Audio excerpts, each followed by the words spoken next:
We are starting a new series today called This Will Be the End of Jesus. And we're taking it into our Easter series, into our season of Easter. And we're going to be looking at the last couple of days in the life of Jesus. And I don't think anything signifies the beginning of the end, this Easter season, better than the triumphal entry. Now, the triumphal entry is one of those moments where it's like I don't know what to make of it, and I don't know if you do either. It's like that moment in the action film where everything's going down. It's two-thirds of the way through. The big explosion's already happened, and there's a car chase, and the bad guys are getting away. And then what happens? The action hero goes find some dude with a shiny red car. He goes, I got to have this thing. You know what I mean? Who's ever wanted to be the action hero and like, hey, man, your car is something I got to go wreck right now. Come on. Who's ever, yeah.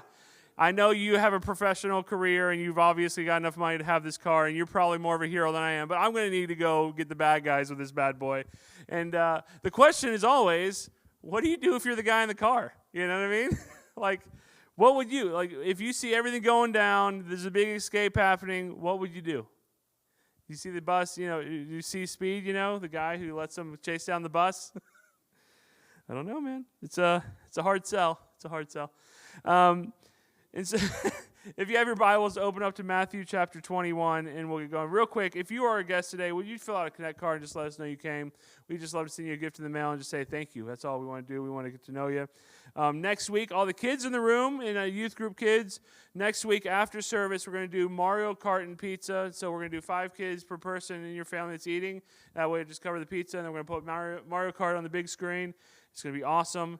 And then this Saturday is a spring cleaning day for our church. Outside, we're trying to do some stuff. And I know that and so right after this service, there's going to be a meeting about what different things we need to get covered. And so it'll be ready by Saturday at 9 a.m. for anyone who wants to help out. So please be a part of that. It'll be awesome. And don't miss the spring cleaning and the Mario Kart and Pizza Day. And also, I hope you're telling your friends about the Easter egg hunt because it's coming up and it's going to be awesome. And it's going to be great. The thing that I want us to think about the way we're going to frame this Easter series that we're going to be looking through the last days of Jesus is, what is it that brought about Jesus' death? How did the things play out in such a way that they went, you know what? Here's what we're going to do. 1, we got to kill the guy. 2, we got to crucify him. 3, we got to make Rome do it. Like, how did all that play out? And the answer, the short answer that you're going to get is that is because the people involved believed that would be the end of Jesus.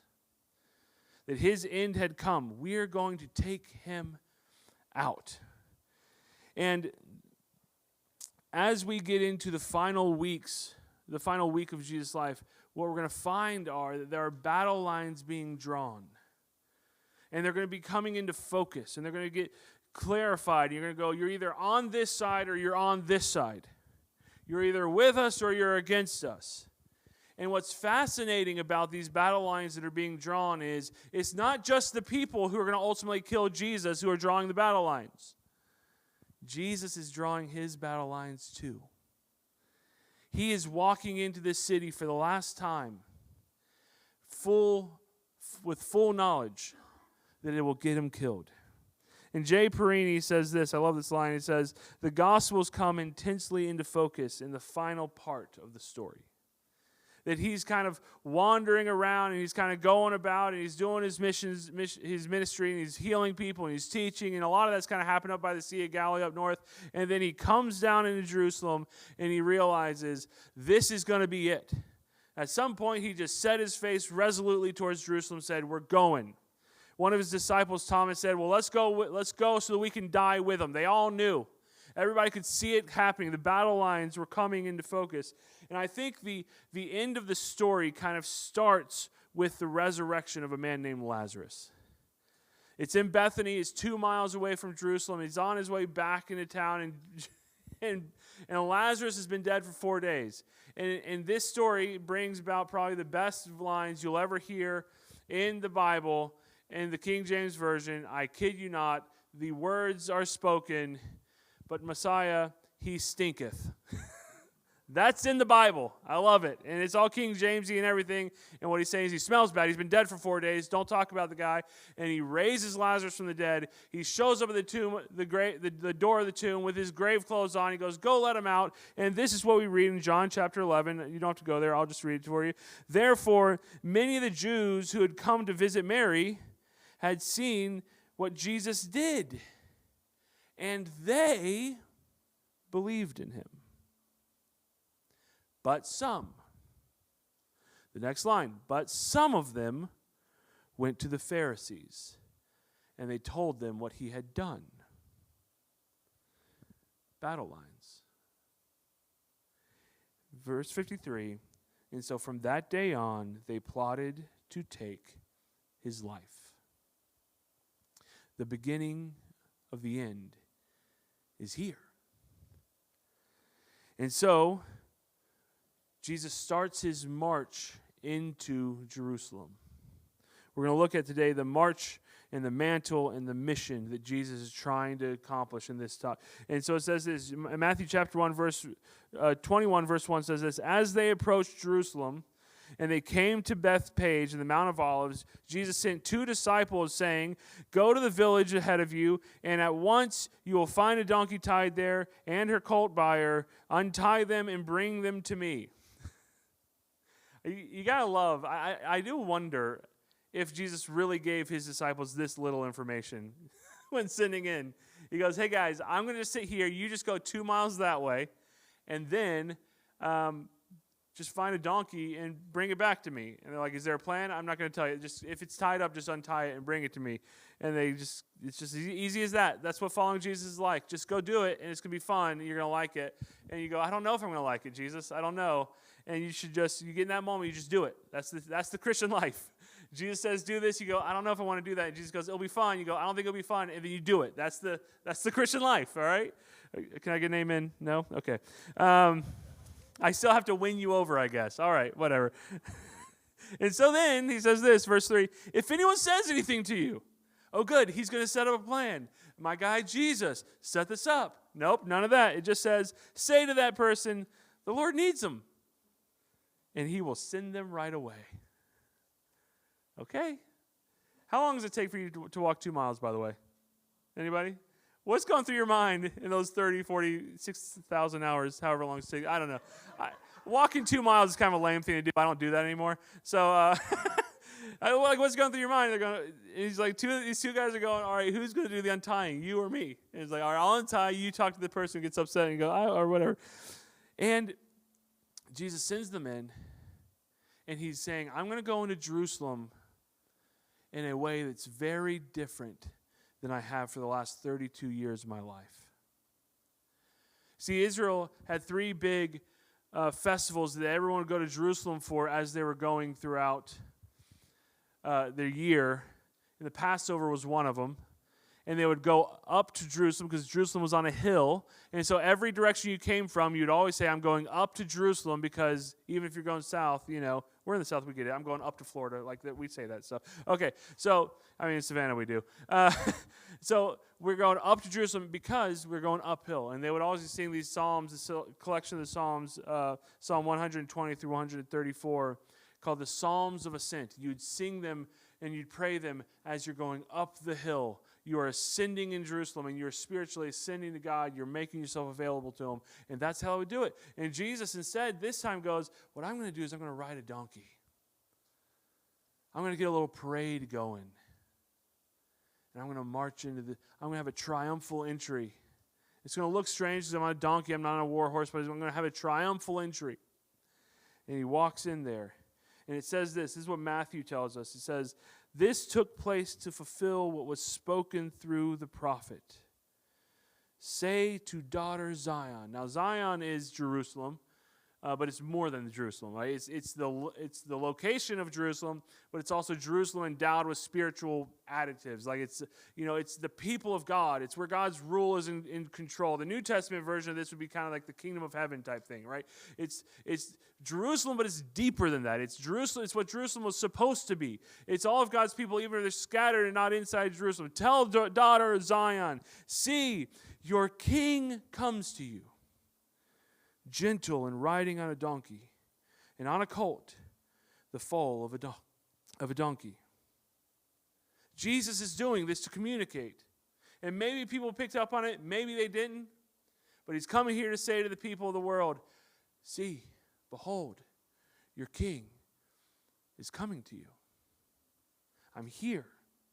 And what's very interesting is that this could have flown under the radar of the disciples.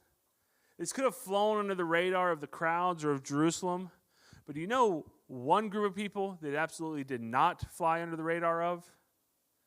The Pharisees and the teachers of the law. They saw this for what it was. Battle lines being drawn. I recently met a guy who worked at Chick-fil-A for a while, and he got pretty well acquainted with, Chick-fil-A life and the corporate area and that whole thing. And so he had all sorts of information I didn't have, so we just got talking about this and that about Chick-fil-A. And then I eventually asked him, and I go, hey, does Chick-fil-A get annoyed with the internet jokes about my pleasure? Like, does that bother them? Have you seen the jokes where, the guy doesn't say my pleasure, and the CIA comes and they abduct him and take him off in the car, right? And they go, he's gone. I don't know what happened. And so my point of view is, you can make fun of that all you want. It's one of the best distinctives a restaurant's ever come up with, and they're going to laugh their way to the bank. So, that's my view of it. And I asked him, I was like, do they get annoyed by that? I don't know. And he goes, I don't know if they get upset by that. But I'll tell you one thing. They know about it. Because they ain't no dummies at the Chick-fil-A headquarters. And I don't know what all the Pharisees thought when they saw Jesus riding into town on a donkey. But I'll tell you one thing. They knew about it. Because they ain't no dummies, those teachers of the law and the Pharisees. I don't know if you know this, they had the first 5 books of the Bible memorized by heart. I struggle with John 3:18, okay? That's 2 verses after the big one, you know what I mean? So, they're smart. They know what's going on. And they know what this march of Jesus means. It means he's drawing battle lines. And the next thing, and what he's doing is he's taking up the mantle. He's agreeing for himself. I am the Messiah. I am the King. He's taking the mantle on himself. And this is an important thing, actually. I want to take some time to think about it. Because what Jesus fulfilling this prophecy means about Jesus is very important. Because in this, and it's actually really important for our society and the world we live in today, because our world has 2 pretty common objections that they make towards Jesus. And here are the 2 objections. You ready? The first one is that Jesus is not as impressive as he wants us to believe. And the second objection is that Jesus never claimed to be as impressive as we want him to be. Right? So we live in a world that, in the church, we like to point out the fact that in the Old Testament, there were 333 prophecies about the coming Messiah, about God's chosen one, about the guy who'd come and save his people from the sins. There's 333 of these guys. And what we'd like to point out is, and it's true, for any one person to fulfill all 333 of those, the odds are so astronomically against it that you'd have to have God come in and kind of put his hand on the wheel to make it happen. Unless God did it, it just wouldn't happen. That's the argument, right? That's the Christian argument. It's actually a good argument, and I'm in favor of that argument. But atheists in their secular world, they don't just go, wow, gosh, I guess we're all Christian now. They push back, believe it or not. And here's what they like to say. Do you know what prophecy they like to point at when they say, actually, that's not all that impressive? Do you know what they point at? The triumphal entry. They point at the poor little donkey. Can you believe it? And here's what they say. You want me to be impressed because he's fulfilling prophecies. But the prophecy is he rides into town on a donkey. It's not that hard to do. You just go, look, there's a donkey. I'll ride into town and say I'm the Messiah. It's not that hard to do. It's not that impressive. And you know what? They're right. It's actually not that impressive. Because you could just fake it if you wanted to. I could do it. I could find a donkey. I mean, I'd have to pay some guy $20, but I could find one and ride into Winston-Salem and be like, look, this says he's going to ride into town on a donkey, and I'm doing it. But here's the deal. Here's the logic that they're saying. Because this one prophecy is easy to fake or manipulate, therefore, all the prophecies must be simple to manipulate. And is that true? No. There's a lot of prophecies that you can't just go and do. Like, for example, the virgin birth, the being born in Bethlehem, the ancestry being of the ancestry of Abraham and King David, performing miracles, being betrayed for 30 pieces of silver, the crucifixion. By the way, when the prophecies predicted the crucifixion, it wasn't even a form of capital punishment at the time. No one had come up with that sinister idea yet. And he said, this is how the Messiah is going to die. And the resurrection. These are not easy to just manipulate. These are ones where God had to put his hand on the wheel and direct them. You don't get to just be like, hey, I hereby be born in Bethlehem. Unless you're God and you're in charge of that kind of thing. You don't get to just tell your friend, hey, go. This is the time where you kind of go betray me for 30 pieces of silver, and then I'll set my alarm and I'll make sure I resurrect in 3 days. Like, those are not easily manipulated. They're actually pretty impressive. But that's the first thing. The first thing is Jesus is not as impressive as he thinks he was. But here's the second one, and this is one that's important. The second objection is that Jesus never claimed to be as impressive as we hope that he would be. What does our world like to say to us? I think Jesus was a good teacher. He's just deeply misunderstood. Right?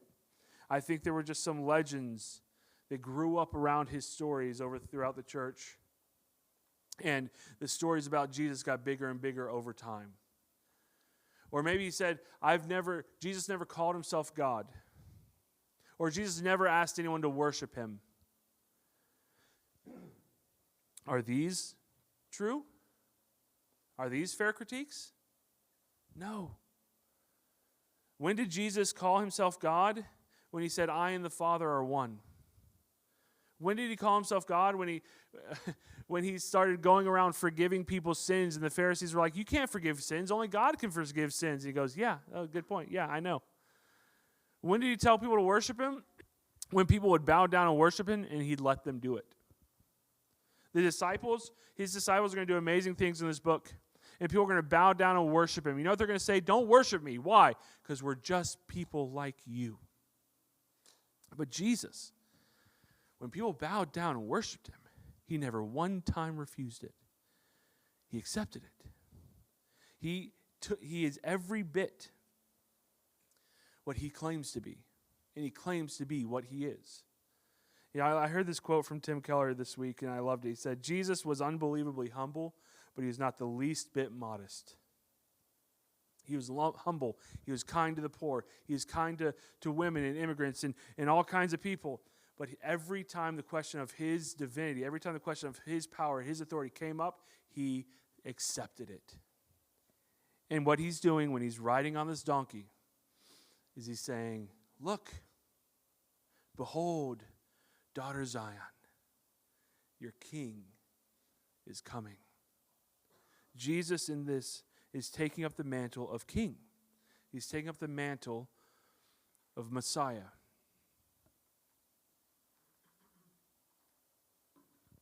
Y'all saw me sing today, right? Yeah, so I have, okay. So I get this feeling every time I start coughing, y'all look at me like, this guy's weak. I sing today, okay? I sang, I promise. And then we find out what his mission is. The disciples went and did as Jesus instructed, and they brought the donkey and their colt and they placed cloaks on them for Jesus to sit on. And a large crowd spread their cloaks on the road, and the others cut branches on the trees. This is where we get the idea of Palm Sunday from. This is where they did it. They were putting these on the ground. And the crowds went ahead of him, and those that followed shouted, Hosanna to the Son of David. Blessed is he who comes in the name of the Lord. Hosanna in the highest heaven. And when Jesus entered Jerusalem, the whole city was stirred, and they asked, who is this? And the crowds answered, this is Jesus, the prophet from Nazareth in Galilee. They're saying, Hosanna. That doesn't mean hooray, by the way. It means save us. Save us. And so they're out here singing for him. And we find out that his mission is to save people. His mission is to come for you and to come for me and to rescue people. And when he's setting up these battle lines, his battle lines are set up not between him and some other kingdom that stands in his way.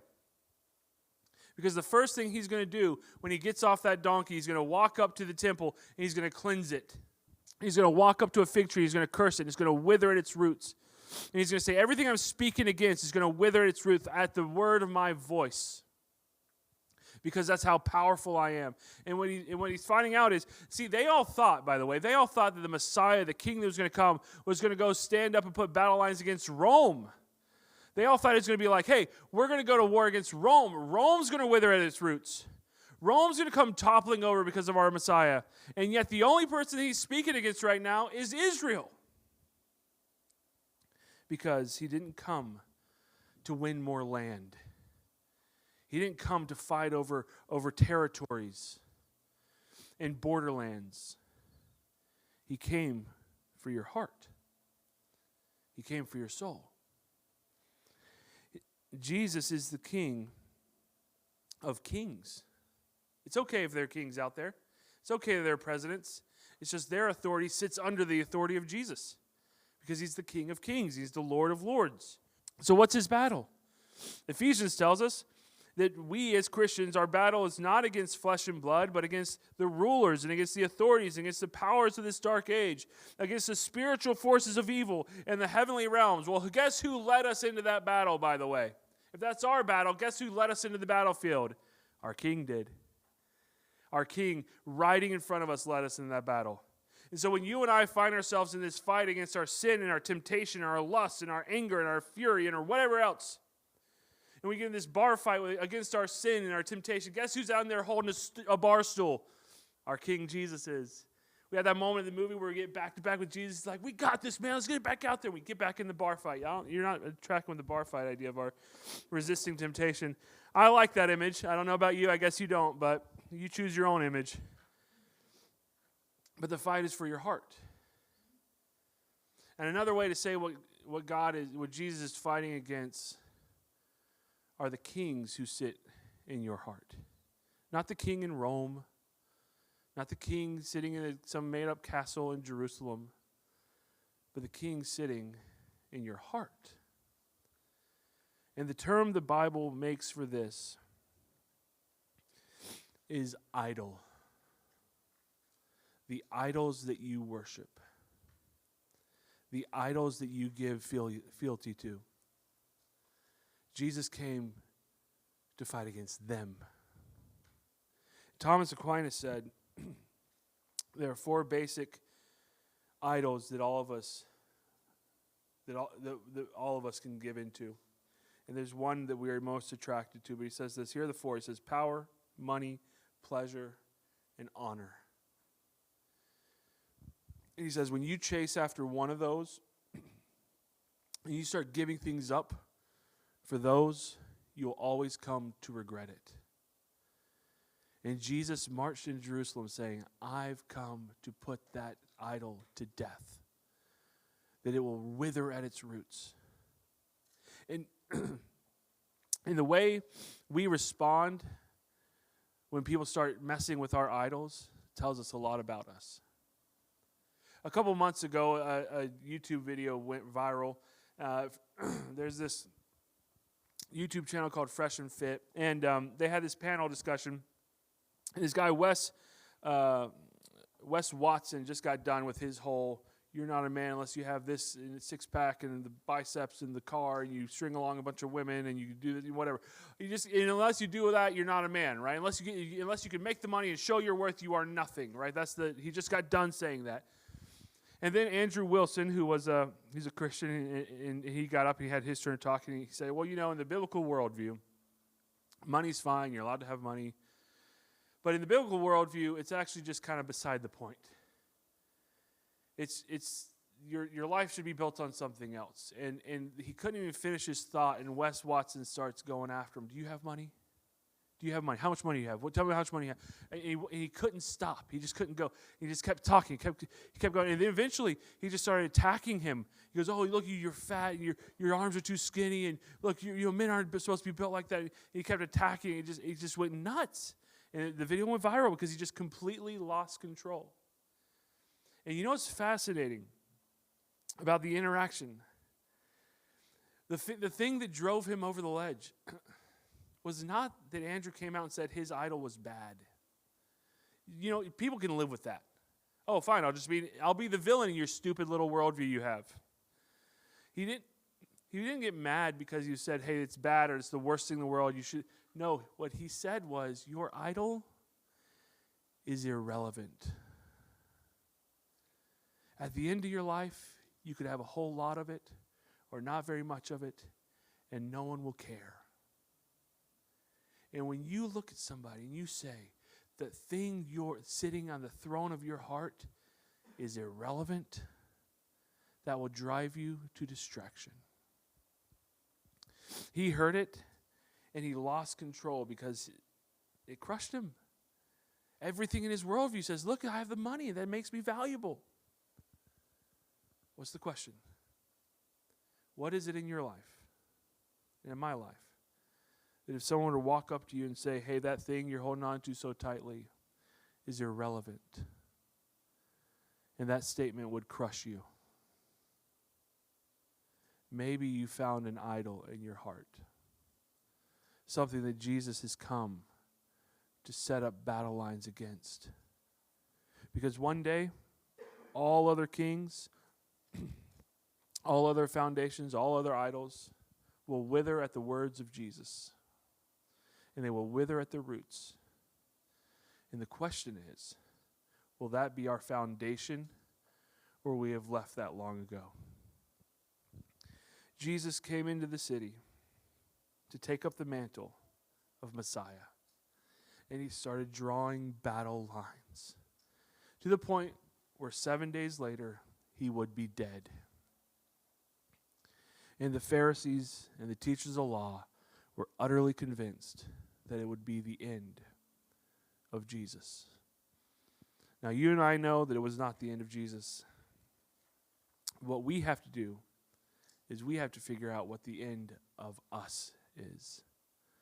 What is it that he wants to have wither out of our lives so that we can be entirely his? That's the question. And in this Easter season, I pray we will find it and we will give it to Jesus. Will you pray with us? Father, thank you for this day.